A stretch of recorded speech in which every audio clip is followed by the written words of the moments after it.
Amados irmãos e irmãs, hoje a Igreja de Nosso Senhor Jesus Cristo celebra a solenidade de Pentecostes. A promessa de Jesus de enviar o Espírito Santo sobre os seus apóstolos é concretizada.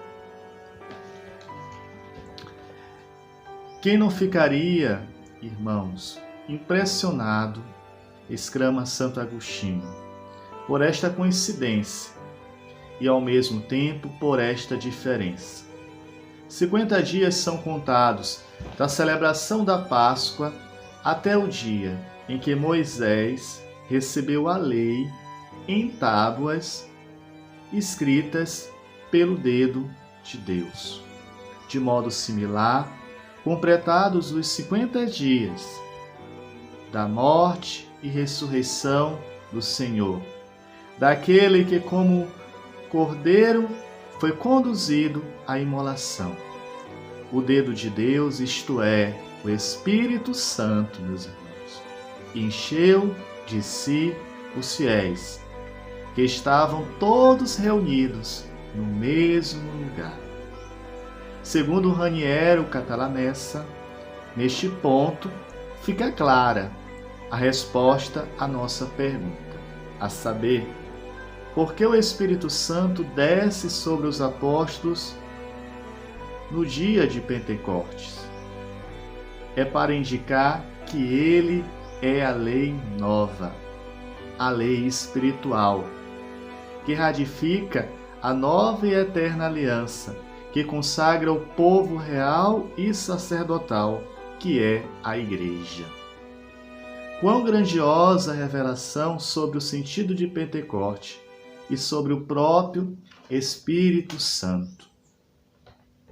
Hoje, no Evangelho de João, capítulo 20, 19 a 23, temos alguns elementos que eu gostaria de chamar a atenção para nós compreendermos melhor.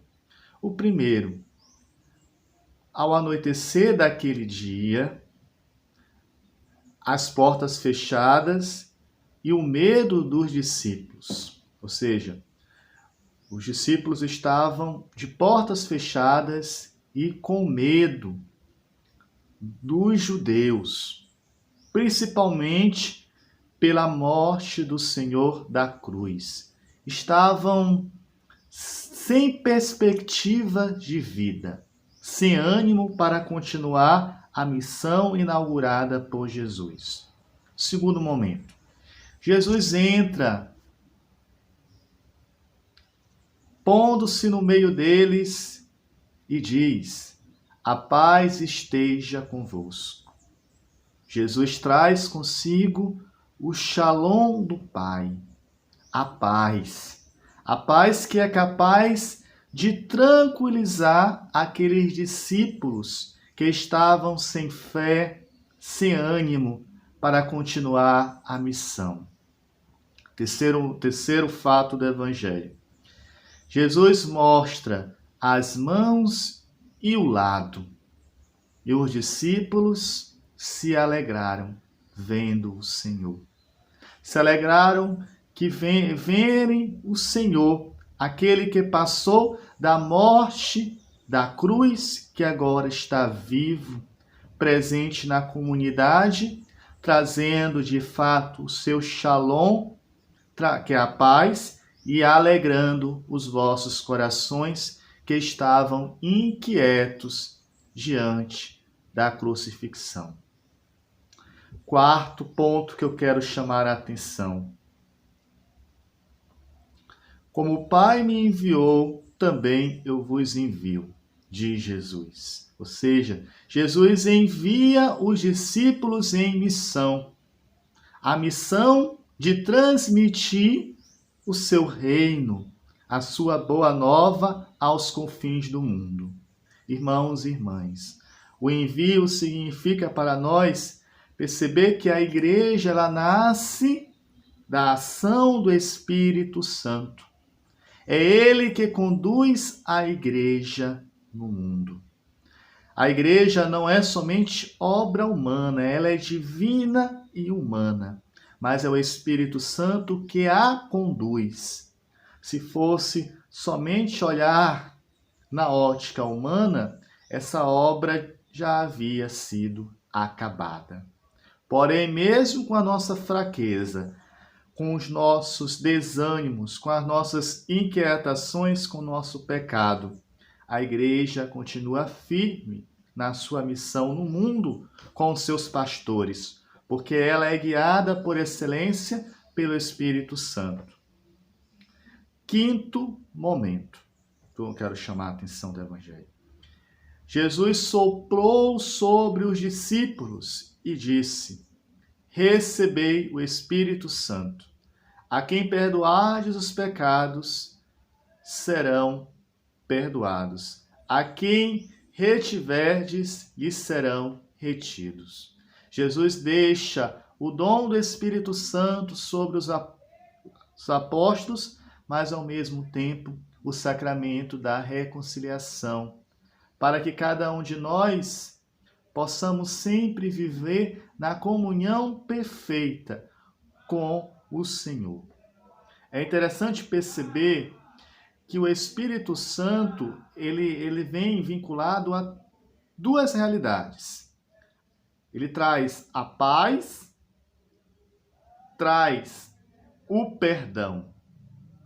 É isso que é tão precioso na solenidade de Pentecostes.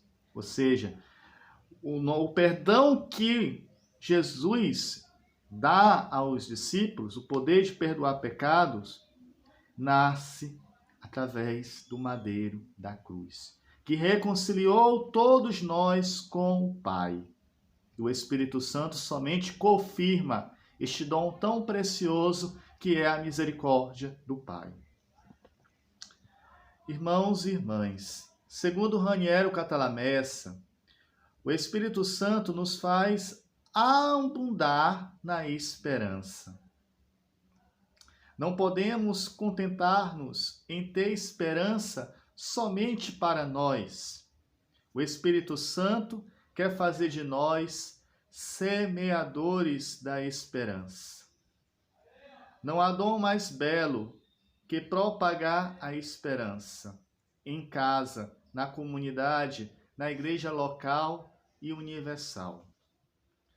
Irmãos, em tempos de pandemia, nós devemos confiar na ação do Espírito Santo, que age nos nossos corações, porque somos povo de Deus, membros do corpo místico de Cristo, que é a Igreja.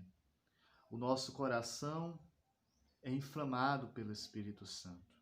Nós devemos tomar posse dessa graça. E assim, diante da pandemia, diante da ansiedade, diante do medo que nos aflige, sermos capazes de ser homens da esperança e acreditar que o melhor de Deus está por vir. Porque nós temos fé que o Espírito Santo de Deus nos conduz. Em nome do Pai, do Filho e do Espírito Santo. Amém.